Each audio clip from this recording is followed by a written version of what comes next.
So today, basically, we are going to be talking about supply and demand. We're going to be talking about supply and demand in the simple way and in the advanced way. And we are also going to talk about it in a way whereby you can make use of it on the live chat. Okay. Like I said, we are going to be talking about it in the simple way first. Then the second chapter of this today's session, we are going to be talking about it in an advanced way. Okay, because okay, let me share my screen. Because there's something I want you guys to understand, yeah? Most people come online, cap nonsense, or because they want to feel superior or whatsoever, just cap rubbish and lie in the name of, oh, I don't trade this, I don't trade that, this is what I trade, this is what I trade. See, the reality of Forex is, let me share my screen for you guys. The reality of Forex is that if you anticipate something and you have a checklist for that thing, that, okay, oh, this is my anticipation, oh, but if this sorry guys, if this thing happened as at this point in time, at this particular zone, I'm going to be taking the trade. It's going to give you much more confidence in the trade compared to when it's just happening in a random place. What do I mean by that? Let me break that down for you guys. Because you see a lot of people be like, oh, I don't trade supply and demand. I don't trade this, I don't trade that. Yeah, you can trade, everybody have their edge, right? But knowing why it's like, is it too hard for you guys to mute yourself? Because I muted everybody now, so people are still unmuting themselves. I would block you from this session if you unmute yourself. It's not actually funny now. Other people they are here, you are busy doing nonsense.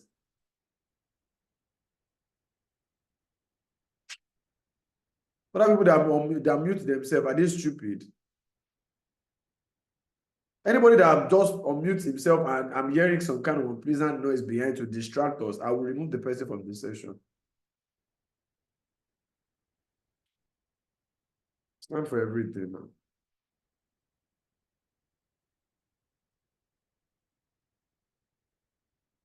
And at the end of the day, you guys that will still come and be like, camera this, camera that. Whereas you are the one distracting the class. Okay. So, because all these things now, if you distract me, I will have to start to remember where I started, where I stopped. So please, guys, please.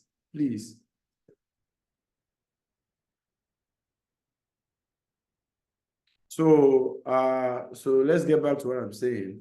So, like I said, now I even forget what I was supposed to say now. So, like I was saying, yeah, everybody can come online, say whatever they feel like, which is supply and demand does not work. Okay, they only trade liquidity, they only trade inducement, everything works, right? But there's something I used to tell people, even if you don't focus on, even though you trade liquidity, if you don't understand order flow and money transfer, it's going to be hard for you to have a system. What does that mean? There's something, when I was explaining the first slide, I told you there is fact in the market and there's confluence. Under the fact, that's where we have structure. And under structure is where we have what? Supply and demand. Some people can give it any name, but this is the organic name for it, right? So under confluence, you cannot be having external liquidity, blah, blah, blah, which we are not even there now. So now, what is supply and demand? For, let's actually relate to this in terms of market, right? We know supply, it means a point where you sell something, right? And a demand is a place where you buy something. So how are we going to interpret this to the market? So the question now is, if we are calling a place a supply area, And if we are calling a place a demand area, it means supply area is that area that we are anticipating to sell. While demand is the area we are anticipating to buy. So, and the place we are looking to buy from or the place we are looking to sell from is as a result of a price action that we get from the price. Is as a result of a particular point that we got from a random price. When I say random price, I can just draw anything randomly now and tell you to look for supply and demand there, right? So the question now is, in Forex itself, there's always an enemy for all of us. We have a common enemy. Apart from the fact that everybody is chasing money, I want you guys to listen to the logic, right? Apart from the fact that everybody is chasing money, our real common enemy are the people that have bigger money than us. There's a rule that said nobody is controlling the market, but it is a lie. There are some people that control this market. Not that they control, they are the one that print higher highs and higher lows. But their own is they seek for when a majority is selling, then they buy to it to grab liquidity. Or they look for a point whereby the majority is buying, then they sell to it to take out liquidity. Those particular people, let's call them the institution. You can give them any name you feel like. Or let's call them the big banks because they are the one with the big money. So let's be using the big banks now.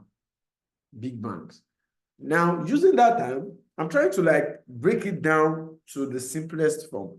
So now, if we call a place a particular supply area, where are we going to see this supply?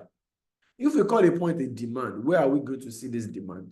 This would be as a result of what the big boys are doing. Why are these big boys important? These big boys, they are important. Our own, we make money by placing a trade and we expect price to go the place that we place the trade. If we place, this is how we will make money. If you press a sell, you expect price to keep selling. That is how we, the retail traders, this is how we make money. You press a sell, you expect price to sell. If you press a sell and it buy, you've lost money. But all these big banks, they don't press a sell and expect price to sell. Because let me show you what will happen if all these big boys are doing exactly what we are doing. If a market is selling, I want you guys to reason with it with me, if I'm not making sense. If the market is selling now, all of us in this room, let's say we are the ones that are, we are the only people that are trading Forex. And only one person, let's say all of us all together, we have the sum of 5 billion. All of us together here. But one person here has what? Has, let's say, 4 billion. 4 billion. One person. Which means 99% of people in this group, if you add all their money together, it is 5 billion. 99%. But one person among all of them has single-handedly 1 billion. Which means if this market is selling now, and this person is the person that we're going to call the big boys, the big bank, right? So if this market is selling as a result of what these people are doing here, they are using their 5 billion naira to do whatever they are doing here. Which means majority of this 5 billion, for market to be trending like this, so 80% is selling, while 20% is buying. That's why we're having this impulse and retracement. So if these big boys are trading the same way that we are trading, if they decide to sell, what do you think the price will do? All of a sudden, you will see price do something like this. Boom. Aggressively to the downside. Right? So, which is because cumulatively, this is the power that a whole 99% of a particular team can do. But because this person has a movement of 4 billion, this person would join hand with the 80% that are already selling this move to move the market aggressively to the downside, which means everybody that are selling this trend have made money. That is why if everybody is selling a particular move and there's a news release and the news release favor the sell, you will see a very aggressive move to the downside. which is going to let everybody here make money. So why am I making this illustration? So we show you that these people, and their purpose is they don't want us to make money because they feed on our stop loss. So why would they try to go in the same direction that the majority are going? So which is why if the market is selling like this, their own purpose is to what? Take the market to the opposite direction to take money, then continue in the desired direction, which is what we call the stop hunt. Right? So that stop hunt has actually told us that there is a manipulation, because for a market to be trending to the downside and it's bought, all of a sudden, then immediately sold off. That means there's a manipulation and they created a supply immediately to continue the trend. So which means this guy right here is a supply zone. This big buy to this sell is a supply zone because they took out every bias in this move and they decide to go to their desired direction, which indicates that this buy is just a hunt. They still want to sell. So the purpose of this action is going to interpret to us as a retail trader that this guy is a supply area. So which is why this point is a manipulation point. But the manipulation happens, then it still continues to the seller side. Let me break it down again. This is the selling, then all of a sudden, boom, boom. Manipulation, then it continues to the desired direction. This simply means the market has created a support, a supply. And this supply is created by the big boys. So which means this point is what we call the point of interest to sell from. But this is just the simple part of it. This is the common things that people say about it. But I want you guys to pay attention to one word that I keep saying: manipulation. Manipulation. Because for market to buy all of a sudden from here and decide to ignore everybody around here and still sell off, that means there's a manipulation. That manipulation is now what? The creation of the supply. Because why are we going to call this a manipulation? It's because market is selling. If the market keep buying like this, will you call this move a manipulation? No, because it only bought and it continued to buy. But you can only call it a manipulation when it sell off, then they took all of them out and it continued to sell again. Because why would it come as far as taking all these eyes out and still continue to sell? That simply means this guy manipulated. But if the market is selling like this, and all of a sudden you have this and it keep going, you can't call this a manipulation because it changed character and it continued to buy. So which means there's nothing here. Market just keep following order flow. So this manipulation is what I want you guys to pay attention to, because that is what is going to take us to the regular supply and demand, which people call the flip zone. Supply, demand, flip zone. That word manipulation, I want you guys to focus on. So let's say manipulation can come in a lot of form, but manipulation happens when an unexpected thing, when there's a violation of a particular order flow. That is a manipulation. Me, I call it a violation. Now, this guy right here, it manipulates, right? I use two words: manipulation and violation. Manipulation and what? Violation. So now, what is manipulation is this one right here. So what is the violation part of it? Is when, let's say, it actually kind of intertwined together. They're actually together, but I just use different words for it. So what does that mean? Is when the market is selling now, and we expect the market to sell from here, then all of a sudden you have this. Then the market does this. What has happened here? You can say market has manipulated this supply because based on order flow, it is supposed to sell. But it reacted a little bit and it continued to the upside direction. So which results in the violation of this order flow, because this is a high to a low, a high to a low, a high to a low. Market is supposed to create a new low, but it reacted a little bit and take it out. This results in a what? In a violation, which some people call a flip zone. So before I will really now break this down, let me remember that I want to break it down in a simple way. So the simple time of it is all these things, they are actually being distinguished into three forms. We have the the rally base and the rally. This is the simple form. We are going to rally base and the rally base and drop, rally base and drop. This is the two types. Then we have the drop, which is the opposite of this, drop base drop, and what? Drop base rally. This is the form of manipulation that you can get. And these are what creates supply and demand. Now, let me now use this thing, because this base is always our supply or demand area. This base, supply or demand, supply or demand, supply or demand. So now let me use this this thing to now explain flip zone now.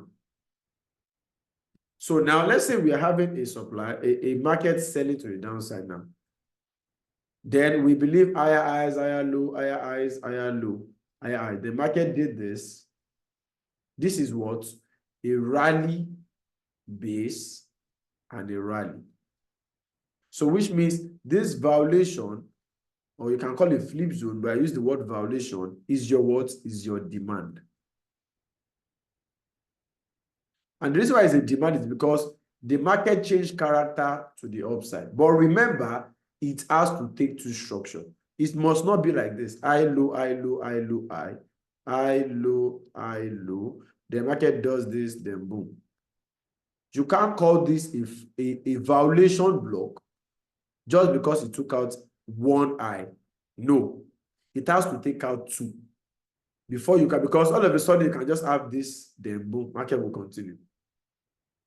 So it must take out two structures. So this is your rally base and the rally. And the opposite is what?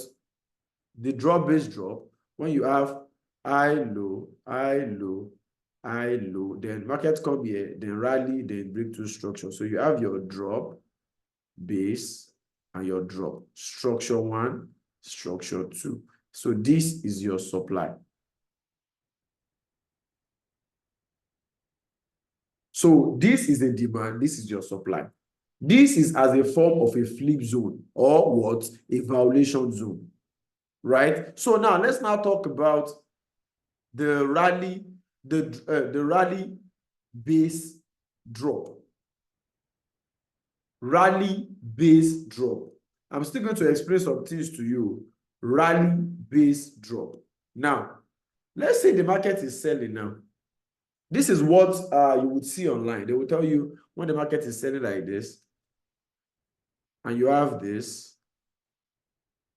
I'm coming now. Okay, I'm coming. Let me use this. High, low, high, low, high, low, high. Then you have this rally base drop. So this is rally base drop. So this is a rally. This is a base, and this is your drop. So this is the regular thing that you will see online, right? But this does not really make sense, because a valid rally base drop must take out an inducement. If you just have something like this, this is so regular. This is what you'll be seeing online. But in my own way, this is how I trade it. My base has to be responsible for what? A violation or a manipulation. So which means high, low, high, low, high. Now makes this guy a liquidity. So now we now have market come. Then we have the rally. Then you can have your base. No, sorry. You can have your, I'm coming, rally base drop. So now, why is this one different from this? You guys already know, because this guy is an inducement because he broke one structure right here. So all of a sudden, we have a push. Now, let me break it down. Inside, there's a very strong relationship between rally-based rally. So you have to be careful about it, and I will explain everything. Now, look at this. Let me remove this guy and draw this thing out separately. This is what we have. I, low, I, low, I, low, then this. So now, based on rally-based rally, if the market take care of this guy that broke structure, this is a rally-based rally. But if this is a rally-based rally, we believe that this guy is supposed to buy this market because it is a demand area. But just for a particular reason, maybe this guy is a higher time frame point of interest or higher time frame supply, the market come rally, base, and rally. But you are looking to sell. So for you to look for sell, what are you now expecting? You are expecting a drop, which means this market would invalidate this base to the buy side, then it will come back to reclaim it to the sell side. Let me come again. You have I, low, I, low, I, low, I. Break one structure, rally, base, rally. Like I explained, a rally-based rally makes this guy a demand market is supposed to buy. But just because of order flow, let's say there is a particular higher time frame demand here. So market will now come, then you have a rally. Market would invalidate this base. Then it's going to drop. So rally, this same base that was in for a rally base and a rally that invalidated this guy will now be used as your what? A rally base and your drop. Then you will be using this base to sell. Huh? Guys, am I making sense?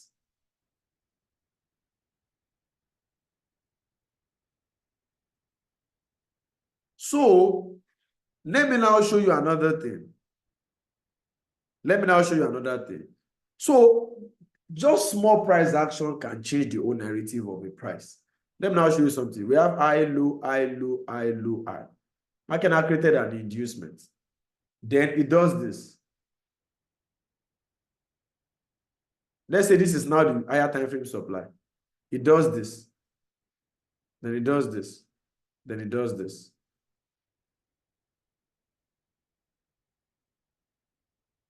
Then it does this.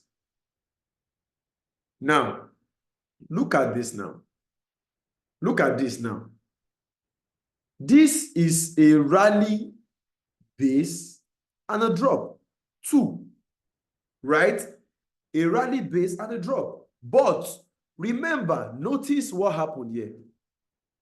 This guy here. It happened afterwards. This break of structure. But this one happened inside, which make it a valid rally-based rally. Then they flipped it, which give you a valid flip zone. So that is why it is invalid base. But this one, it happened after this break of structure. So happening after this break of structure, you have to be careful about it because this point is very, very weak. Because it is not as a result of what? Of a violation block that should have happened inside this zone. So for this particular storyline, there would be a particular hidden base here. Which, if you had set your limit here, market is likely not to come there. Why? Because there's a hidden base here that took out this guy. It is not this one. So which means market will now use this thing to originate order flow, which means market will come to this one first, create a low. Now a new cycle have started, A, B, C. Then they can now come to claim this one, then sell off. So if that does not happen, I am not going to trade this one blindly like this. I am not going to trade this one. Why? Because this guy does not happen inside. So it is not a valid flip. The reason why we call it a rally-based drop, the base has to manipulate. The base has to violate. But this base did nothing. But this one did something because it violated this structure. But this one did nothing because it broke structure before pulling back. So it is not a violation candle. Do you guys understand that? So this guy, I am not going to trade this guy. Not until I get my ABC as a result of this hidden base that literally violated this one true. Then that is when I will sell this one. If, see, it looks the same, but it is not. It is still a rally base and a drop, but this one is invalid. Why? Because the base did not violate a structure. The base is not responsible for what? A manipulation. So when it comes to everything that a lot of mentors do, it's price action. They just try to make it seem like they can even, like this thing that I explained, they can tell you it is called MDSC. Medium, Quasimodo, Kinikon. They will just give it something that would, is price action, but you have to be smart about it. I'm sure with the way I'm explaining, it would actually make sense to you. Because why would we say we want to buy from a flip zone, a rally-based rally, then but you are in a supply zone? So you have to wait for this base to get flipped back. Then you continue. So if this guy is not responsible for a violation, then it's not a real flip.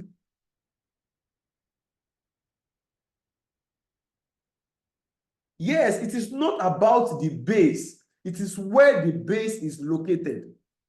That I love that. Rally-based rally is everywhere. But the base has to do something. And what it needs to do, it needs to violate. So that is where we are going to know it's responsible for the big boys. Because it is only the big boys that can manipulate a structure. If everybody is selling like this, it is only the big boy that can decide to say, okay,